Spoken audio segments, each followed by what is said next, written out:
Malam itu, gelap pekat. Lampu-lampu kapal feri di pelabuhan Bali perlahan memudar, meninggalkan jejak cahaya samar di permukaan laut yang bergelombang. Dalil menekan pedal gas mobilnya, menembus malam, meninggalkan jejak di jalanan sepi. Ombak sesekali menampar kaca, suaranya bercampur dengan deru mesin. Sesampainya di daratan Jawa, suasana makin sunyi. Jalanan berliku, kabut tipis naik dari tanah basah, dan bau tanah yang tercampur udara laut masih tercium samar. Radio mobil hanya memancarkan suara statis, membuat malam semakin hening. Hanya lampu mobil yang menembus kegelapan, membelah kabut tipis yang menutupi aspal. Dalil menyadari, perjalanan ini akan panjang.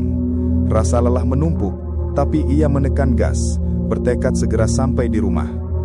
Namun begitu memasuki wilayah Alas Purwo, suasana menjadi berbeda. Pepohonan menjulang tinggi di kedua sisi jalan. Ranting-ranting menekuk, seolah menyambut mobil yang melaju. Angin malam berdesir membawa aroma tanah basah dan daun membusuk. Jalanan berkelok-kelok, kadang licin karena hujan sore tadi. Sekitar pukul 9 malam, di tikungan yang gelap, ia melihat sosok berdiri di pinggir jalan. Wanita, rambut panjangnya basah tersapu angin malam, matanya menatap lurus ke arah mobil.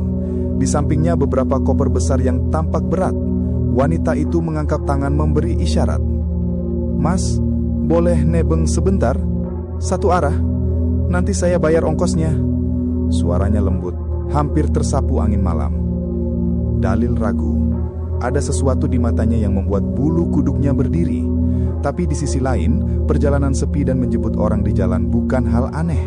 Ia menahan nafas sejenak, lalu mengangguk. "Naik saja, tapi hati-hati, jalannya sepi," ucapnya sambil menahan rasa gelisah yang perlahan muncul. Wanita itu masuk ke mobil, menaruh koper di kursi belakang. Sesuatu terasa aneh, udara di mobil tiba-tiba lebih dingin. Percakapan awal pun dimulai, ringan tentang cuaca dan kota asal mereka. Tapi Dalil mulai memperhatikan hal-hal kecil yang tidak biasa. Mata wanita itu sering menatap kosong ke jendela. Wajahnya pucat, bibirnya tipis tapi tersenyum samar. Di sisi jalan, di antara pepohonan gelap, ia melihat bayangan sosok lelaki tua berdiri diam, menatap ke arahnya. Setiap kali ia menoleh lebih dekat, sosok itu menghilang, seolah tertelan kegelapan. Mobil terasa semakin berat, padahal hanya ada satu penumpang.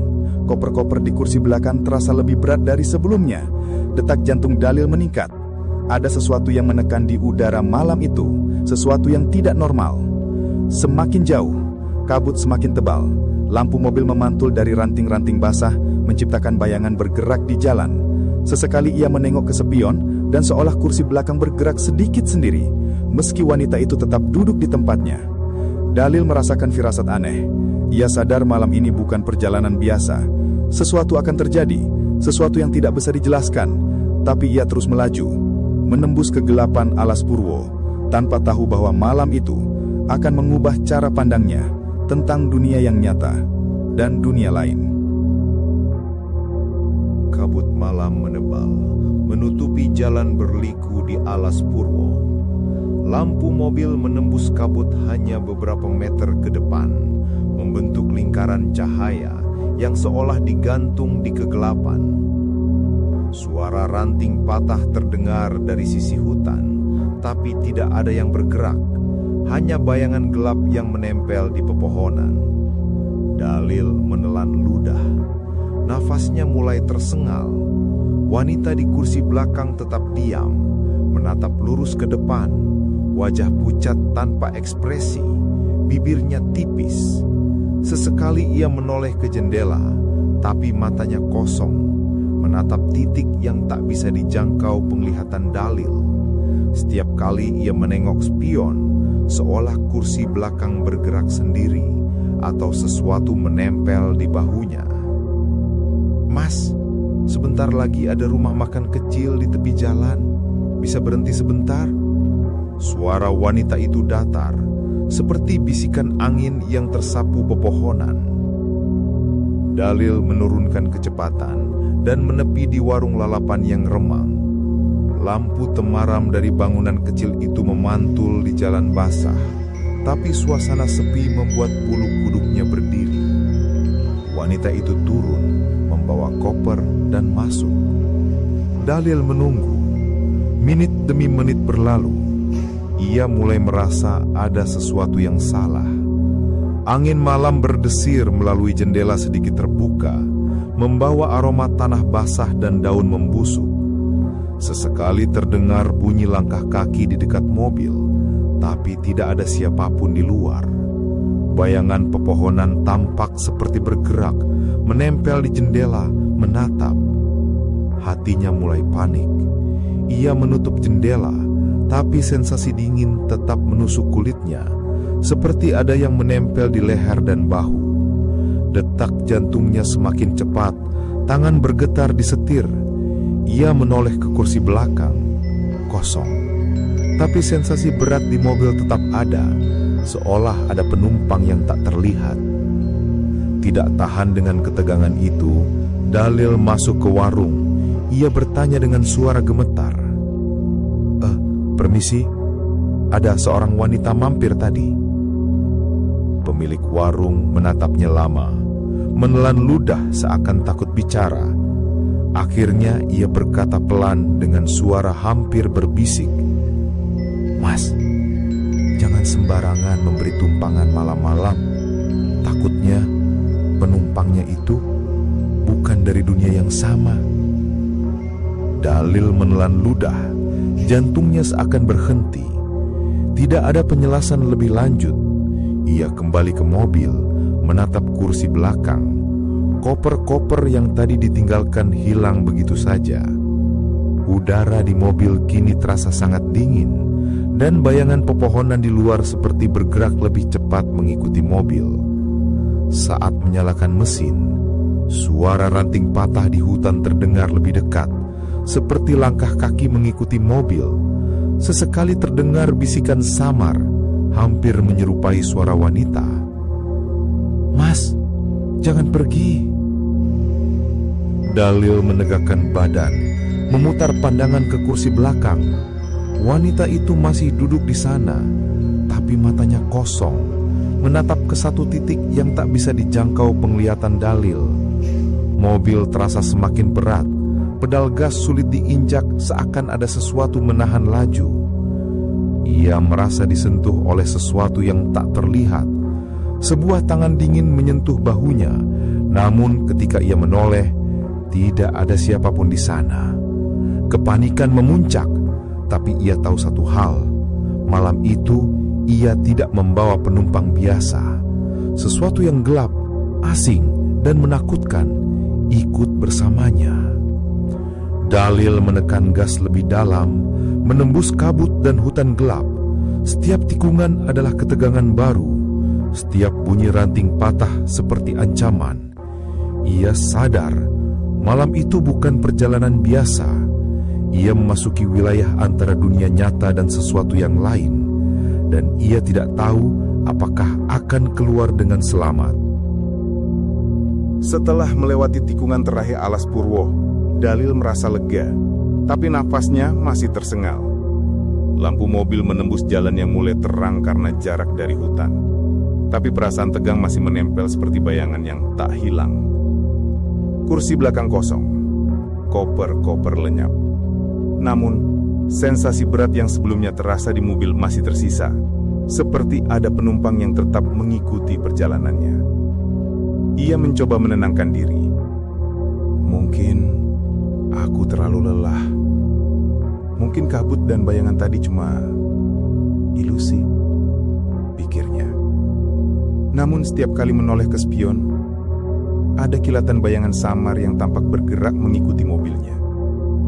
Menghilang begitu saja ketika ia fokus. Beberapa hari kemudian, Dalil kembali ke rutinitas.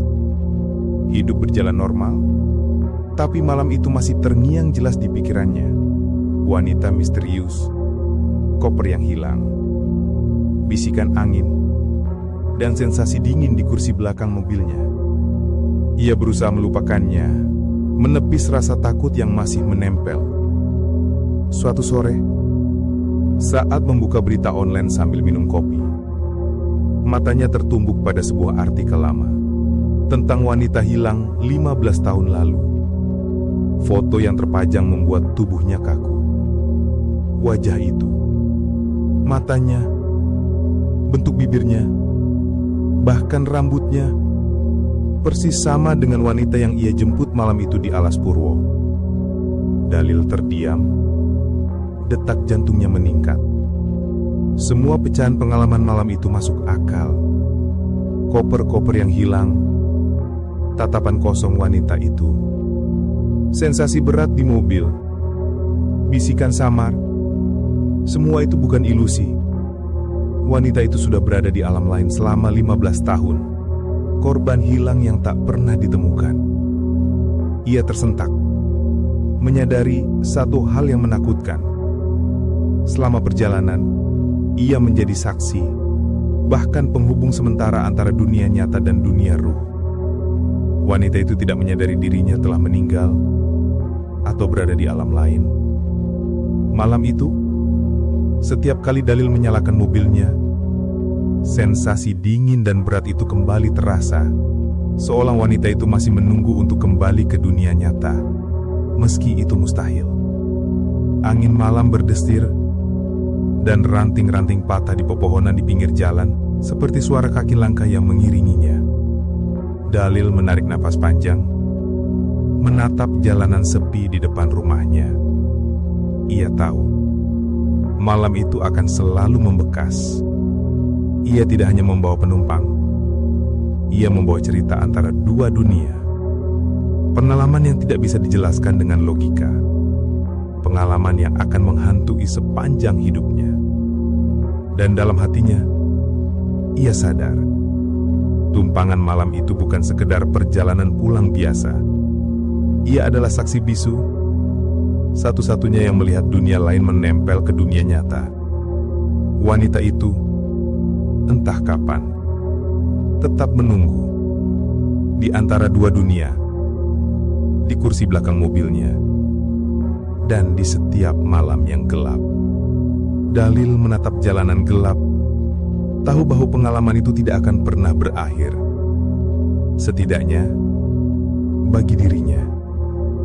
Dan di suatu malam yang sunyi, ketika angin malam berdesir, ia masih bisa merasakan tatapan kosong wanita itu menempel di kursi belakang.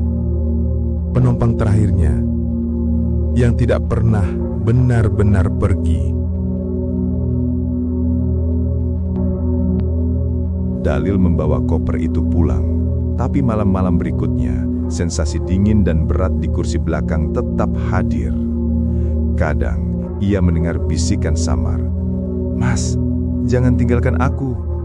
Ia sadar satu hal, wanita itu, korban hilang 15 tahun lalu, telah terjebak di antara dua dunia, dan pertemuannya dengan Dalil membuat ikatan terbentuk.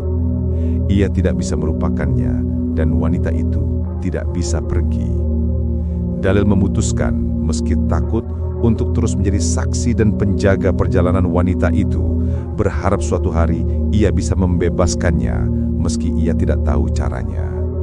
Setiap malam, ia menyalakan mobil, menatap kursi belakang yang selalu kosong tapi terasa ada. Dan di dalam hatinya, ia tahu, beberapa tumpangan malam bukan hanya membawa penumpang, tapi juga membawa jiwa yang terjebak, yang menunggu untuk pulang ke dunia yang sebenarnya.